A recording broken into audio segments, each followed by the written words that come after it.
The biggest rework in Diablo 4 history just dropped. So let's have fun for a week or two. Good morning. Blizzard just dropped what is probably the most important patch notes in the history of Diablo 4. So me and my assistant here this morning are going to break down the patch notes and let you know what's going on. So first thing, Diablo 4 Season 4 PTR, what you need to know. And they say that this PTR is launching the 2nd through the 9th. It will be for PC Battle.net players only. Now, a public test round is basically like an early access beta that's available to everybody, viewers, content creators, everybody gets access to this, and it's only for 1 week in which we get... Is anyone playing the PTR? I personally don't like playing PTRs because I kind of feel that it takes the enjoyment out of discovering everything when it launches out of me. This in feedback. This PTR is focused primarily on itemization changes that will be coming within Season 4, so we get an early glimpse of that, and the basic changes are as follows. The legendary items now only have 3 affixes as compared to 4 previously, 2 on rare items, so they're dropping down affixes by effectively 1. They're going to add them back on with Masterwork, or with tempering, which we'll talk about in just a moment. Smaller pool of potent affixes, so they're removing a lot of the annoying ones like, you know, damage on Tuesday meme that you constantly hear. They're trying to make the affixes actually feel like, oh, wow, that's a good one when you get it. Okay, so I'm going to remind everyone, more damage on Tuesdays is not actually a bad affix. That is not fundamentally the problem. I really want Diablo 4 to be reworked a lot from the ground up. I want skills to be reworked, that all of them are usable, not some of them are just completely useless. I want basic quality of life features added for classes. I want a lot of stuff like that. And I think removing damage on Tuesdays is honestly not good. I would love to see damage on Tuesdays stay. I would love that they do what every other game is doing.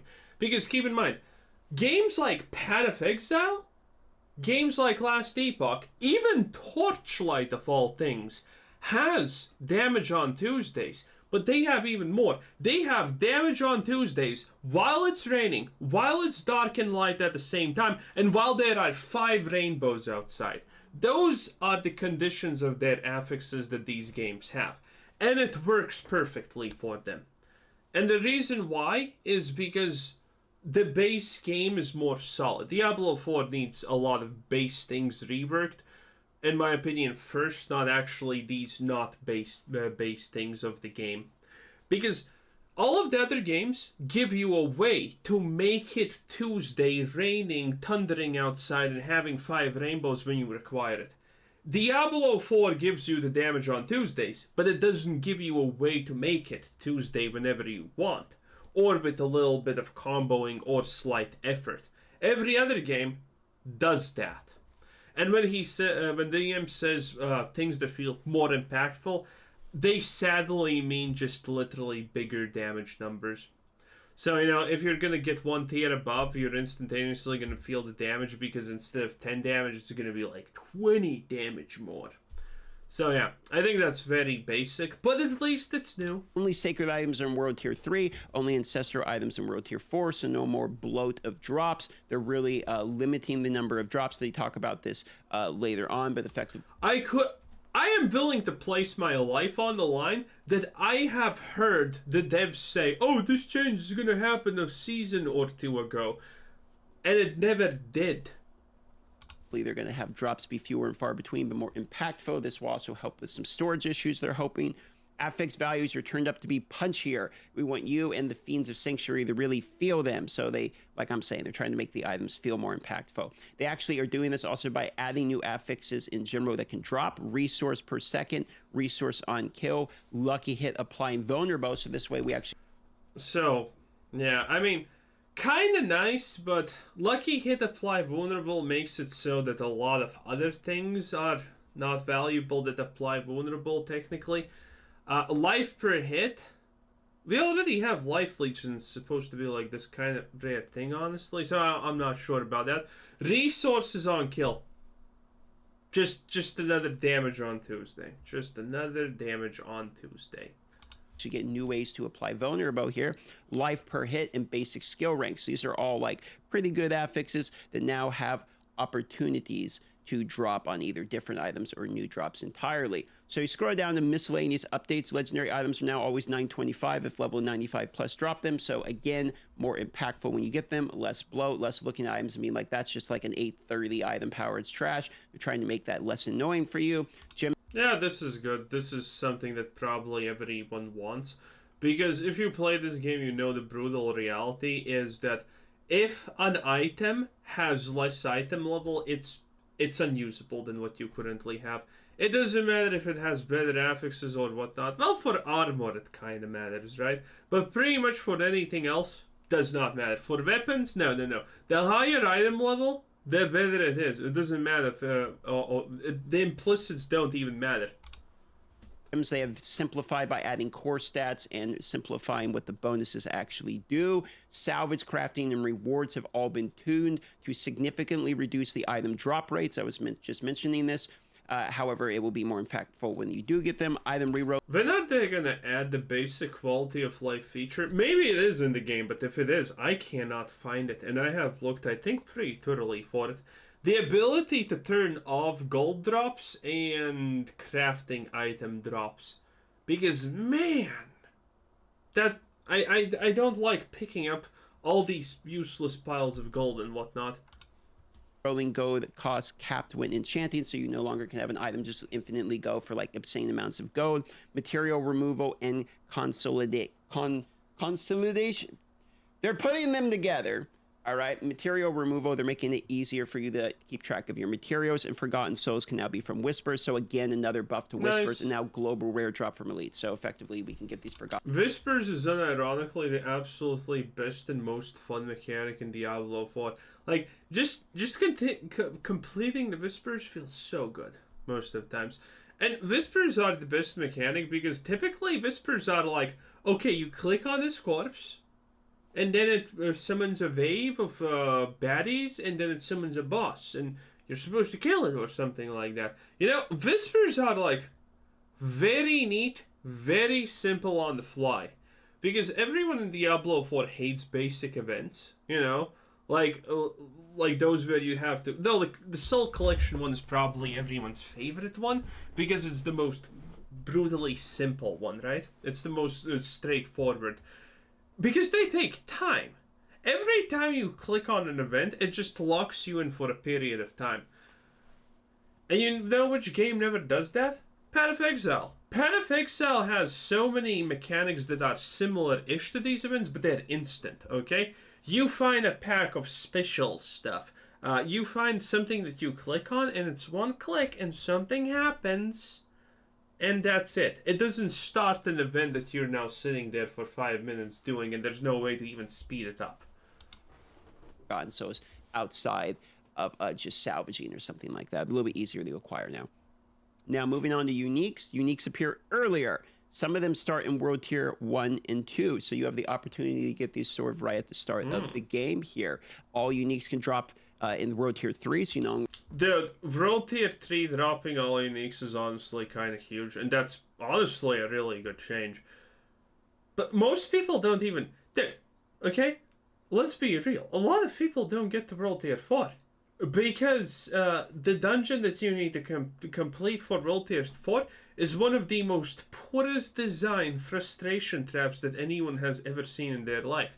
You got dudes that can one-shot almost any class, okay? Unless you have full Fortify or something, which means you're playing Druid or whatever. And they have the most ridiculously bad animation, and Blizzard thinks it's a good animation. I'm talking about the cannibals that do the thing. So, you know, the on the ground, and then it's a giant cone, and it just kills everything instantaneously. Yeah, I'm talking about those, obviously. Because they can start the animation off the screen. And the AoE is so large, it actually has a super easy chance at hitting you. God, the capstone dungeons or whatever they're called, I forgot even what they're called. Oh, they're just so Omega 8s. Okay, they need to be changed. And Blizzard thinks they did a good job probably with the cannibals, with the animation, because the animation, you're probably looking at it and normal people are thinking, oh wow, that's nearly instant. They just do a wha and you're dead probably, right? No, no, no, no, no, no, no. You see, the cannibal animation is actually like 5 seconds long for that attack.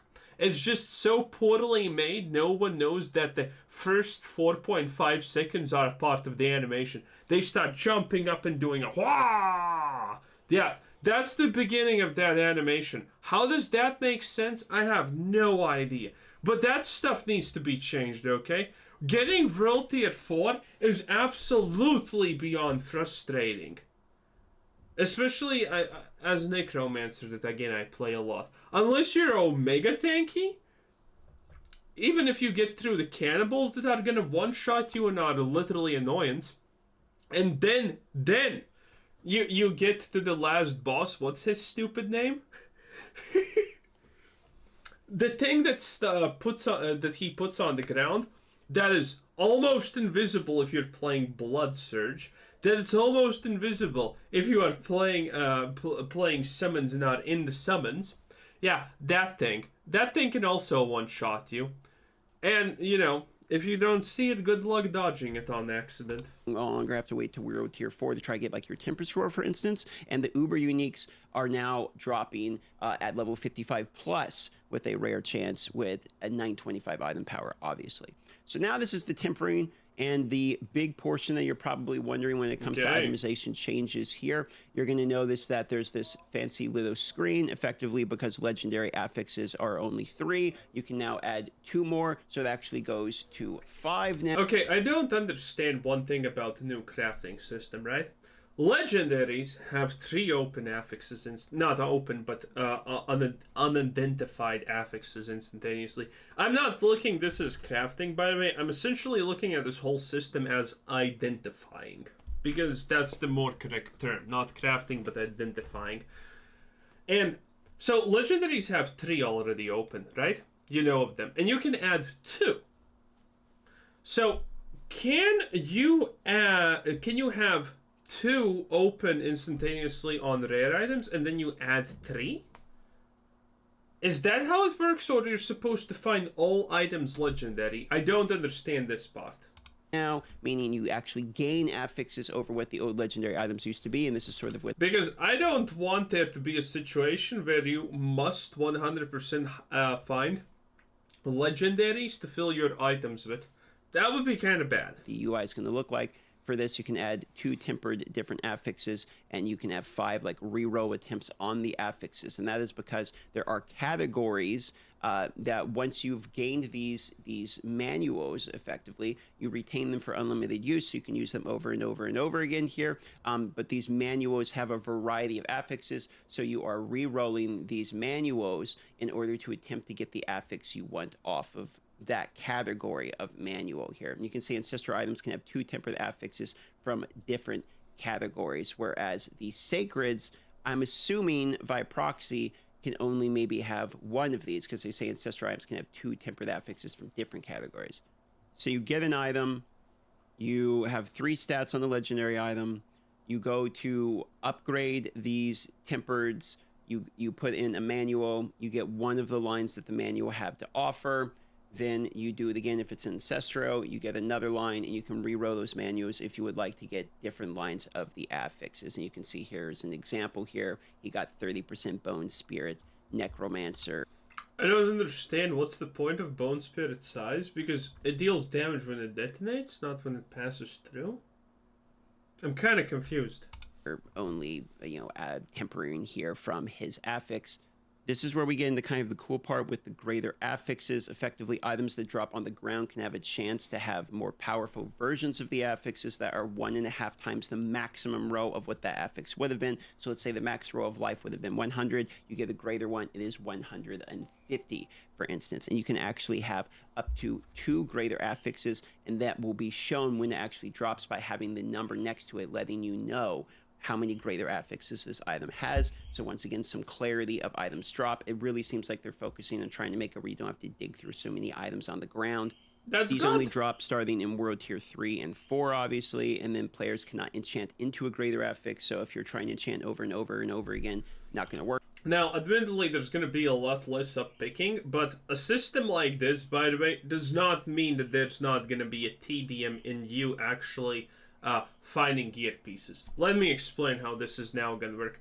Previously, when you found an item with 3-ish, I'm saying ish because 3 good affixes, but maybe they're not exactly the affixes that you wanted on an item, and a 4th kind of okay-ish one, right? You kept that, and the moment you got to World Tier 4, yeah, it was really hard to change that, because chances are only a perfectly rolled item was gonna replace that item at that point.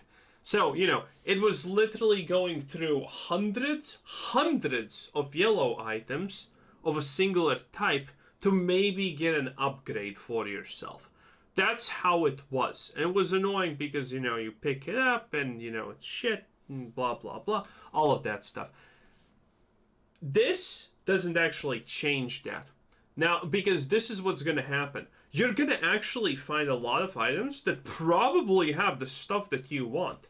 But now it's going to be a giant gamble simulator in the sense that, okay, you have found an item that you want, and it has like 3 open affixes or blah, blah, blah, whatever, and it has the one greater affix that you are looking for.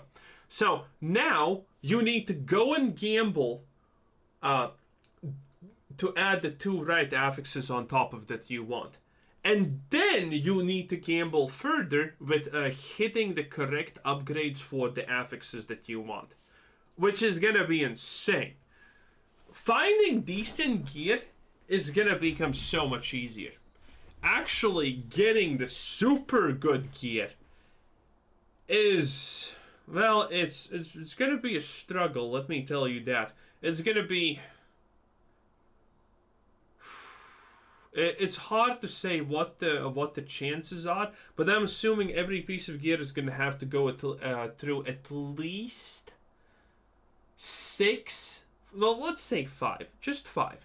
5 50-50 rolls to actually get what you want. And 50-50 is being generous here, by the way. 5 50-50 rolls to get what that wants. That means that's a 3.25% chance to actually get the item that you want, which means you will literally have to find roughly 20 of these items to have even a decent statistical shot at making what you want, which is theoretically not that bad. But again, 50-50, I said 50-50, that's super generous. The reality is, the chances of getting super exactly as you want gear, to get perfect gear, are gonna be at the 0.0 end of things, which is gonna be crazy. They're only drops, which mean you can't min-max with gold to get the exact item you want, but you can enchant out of a greater affix. So if you have a greater affix and you enchant that line, then it will remove it to a normal affix. So try not to do that mistake. Then there is Masterworking, which effectively allows you to do 12 upgrade ranks. These, every 4 ranks, a single affix is massively upgraded. Other ranks slightly increase the value of all affixes. You can see here what this screen actually ends up looking like. It increases your affixes, but on 4, 8, and 12 Masterwork ranks, you're going to be having a significant boost in terms of item power on one of the affix lines, which is RNG based, and all the 4, the 8, and the 12, they can all hit the same affix, which means you could triple row onto something really crazy like just damage percentage, for instance. However, while you're doing those rows, the other ranks do... Well, to be honest, also, there is that thing that there's going to be a lot of damage percents, because a lot of the affixes are just literally turning into plus damage X, plus cooldown Y. Yeah. So, it's not going to be that hard, theoretically, but it's going to be 1 in 5s to hit the greater affix 3 times in a row, which is gonna be pretty hard. Which is gonna definitely be pretty hard and arduous. Okay. Continue to increase in value across the board for the item as well. This right here is hitting the greater affix 3 times in a row is 1 in 100 roughly. So good luck with that. Hitting it like that. on 5 attributes. Going to be more of the in-game system in terms of item power structure. It's going to be almost like a gacha system from games where you're hitting the ding, ding, ding, and then you try to get the line on the one you want. You do that multiple times with items that were originally really good. Maybe you have ones that start with greater affixes, so upgrading on a greater affix is probably like the ultimate min-max coming to in-game. Something to keep in mind is they said the base legendary items and unique items that you get are in fact now tradable. Only uber uniques are not tradable. So acquiring these good items that have greater affixes are probably where the economy is going to come from if you are What economy? Or a trade type of player. This could actually have widespread implications for the health of the economy, considering that items were so bloated and there's so many of them and you need so much gold for the enchanting. The trade was a little bit dead. This actually could revive trade potentially a little bit.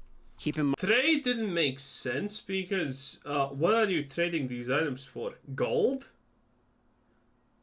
Yeah, but gold's kind of an infinity resource that you get more and more the higher level you are, so that's kind of dumb.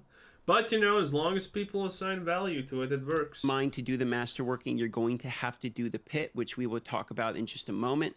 Now for probably the biggest quality of life change, the Codex of Power now takes all legendary items. As you put your legendary item affixes into the Codex of Power, it will upgrade it to whatever your maximum row you've achieved so far is. This allows you to re-row or effectively reuse that legendary affix an infinite number of times, meaning you no longer have to store all of these individual affixes, max rows that you have for some future item. They also increase the ranges of the affixes, meaning the floor and the ceiling of these, and then the ranges increase based upon the type of item. So normal, sacred, ancestral. That means while you can get a max row early of one and put it into the codex, that max row is going to be better that you will need to reacquire later on. So if you get a max row of a normal, you will need to reacquire a max row of a sacred, then a max row of an ancestral. So there is still some progression there. However, this will be saved for your account and you can reuse these. They also have search terms for this, and this is making this a significant quality of life buff in terms of the acquisition and having to consistently save these items. This is what the screen actually looks like, and if you're wondering what the 1 out of 6, 4 out of 6, etc. screen is, those are those ranges. So as you get the higher range of it, you're going to see what your roll of those ranges are. By the way, I completely don't understand what's the point of adding something like this. For example, this. Look at this. 10 to 25. The hell do you mean 8 out of 16? There's only 15 slots that you can go up here. How did you make it 6? I'm so confused why someone actually did this. And same for this. Look at this. 5 to 10. That's 5 nuts. Why? How? This one works. It's 1 out of 6, but I don't understand. I mean, why do you need to make it like? I kind of get what they're going for, but I have so many questions on this, honestly. Why? How? Why couldn't you just? Why is there a number? Why? I mean, are we not smart enough to figure out that 17 out of a max of 25 is not the maximum, and we can still do better? What? Why are we even talking about here? They've also made significant changes to Helltide to make it more like the well-received Season 2 Bloodtide. You're going to generate... Good, Helltide was boring. Threat, which is sort of straight from what Bloodtide was. Die and reset. Helltide gets the best change, by the way. It's unironically like the best thing here. It's the threat, and there are 3 Helltide threat tiers. Now they only need to rework every single other event in the game, as I have been begging for literally seasons at this point. Especially the Legion events. God, those are annoying. Think of these like Grand Theft Auto stars, for instance, increasing the danger and frequency of monster ambushes. At tier 3, you become Hellmarked. Achieving max threat initiates a brief ambush frenzy of maximum enemy density. The ambush will end with a final Hellborn spawn, immensely powerful agent. So again, this is sort of like the Blood Seekers. For instance, from the Bloodtide, there are 5 variants, each representing a class in Diablo 4. Very similar. to Bloodseeker, basically 1-for-1. Upon activating the Hellborn Ambush, your threat will reset. So you generate threat, it pops off, a whole bunch of monsters spawn. This will help, hopefully, with making the Hell Tides feel more dense, hopefully help with some experience gain, make it more enjoyable, as well as help you with acquiring your cinders. This is another basically mechanic that was taken from Season 3 as well as the Blood Tide. There's going to be little events that happen throughout the Hell Tide. For instance, Baneful Hearts that can be earned through opening tortured chests can be used at the Accursed Ritual location. So it's an ultimate testament to the disturbing lengths of the Maniac Cultist. So this is sort of like, remember those pillars where you take the blood lures and put them in? Very similar type of mechanic we're seeing here. Good. In fact, this looks somewhat similar to it. You put in the pieces, sort of activates like this Season 2 mechanic. This is a good way of bringing back a Season 2 core mechanic. Is this going to be a beta level? Because keep in mind, one of the absolute coolest things that Diablo 4 ever had was the Blood Tide fact that you could just level with this. Because you could just have 4 or 5 or 6 people stand at the ritual spot and just activate it. You put in one, then the next 5 people do, and by the time it's your turn again, you probably have enough blood lures to get the event for free. It was crazy good.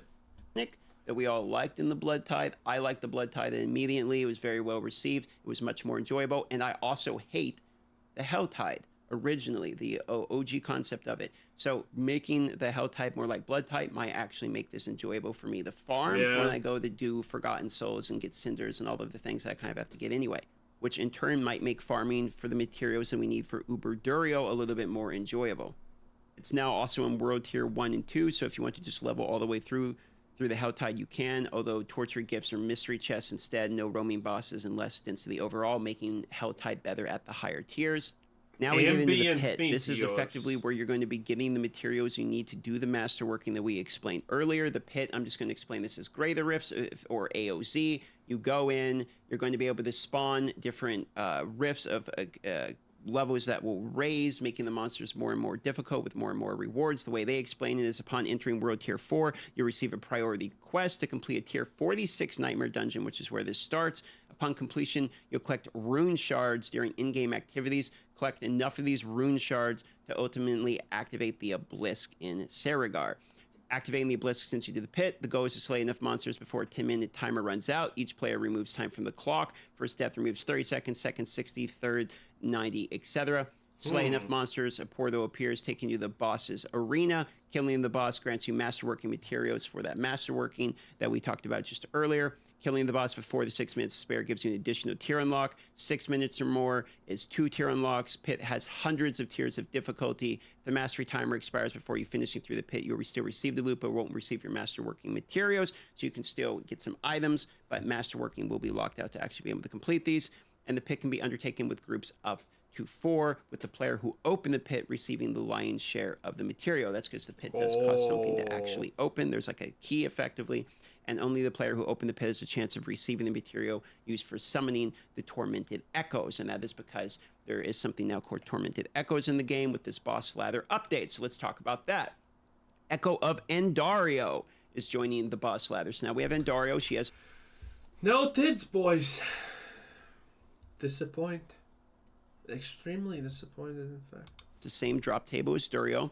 The same bracket as her brother Durio with the same uber unique drop rate. With a mix of Shadow, Fire, Lightning, and her iconic Poison attack, and Dario stands ready to face all those who dare fathom her demise. Summoning parts can be acquired from the Beast of Ice and Lord Zier, so now we have a reason sort of to do those bosses more outside of their drop tables. And the Tormented Echoes of all ladder bosses can be summoned with the new Stygian stones that are tamed from the pit. The stones are needed with an increased amount of summoning materials, but fear not, they also drop more rewards, so you'll require more materials, and you get better rewards for these. They are level 200, meaning these are like double difficulty effectively, and all item drops are level 925. And defeating your first one, this is a big part, gives you a resplendent... Well, yeah, they said it's the same as Duriel, so, you know, it is what it is. And Spark is a first-time reward.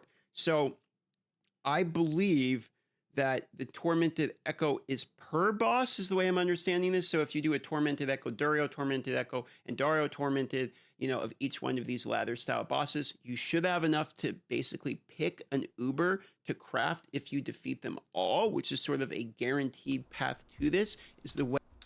Nice, but then again, I don't like it that they're making Uber Uniques no longer Uber Unique. Soon Uber Uniques are gonna be, again, everyone gets an Uber Unique. You get an Uber Unique. It's like Oprah, but, you know, no children disappeared. Way I am understanding reading this in the way that it was explained. So we will see if that's correct, or if the defeating your first Tormented Echo is only a one time and you only get Spark one time. But I was reading this thinking, okay, well, there's multiple of these, which means we can farm multiple first-time Sparks. If that is the case, then that is actually a big deal, but we will get clarity on that coming April 2nd here very shortly. There's a lot of things you can read a lot of this, but at the very end of the day, it's like nothing but actually trying it for yourself is gonna give you any real clarity on is it good, is it bad, or is it in between. Features offered for the testing. Okay, you actually get some bonus stats for the PTR. This is talking about the sort of beta test that we are going to get our hands on here. Campaign completion, mounts and skill points, fog of war, and all of the altar of Lilith. So you're not going to need to redo all of those things. You'll instantly have your character level 100.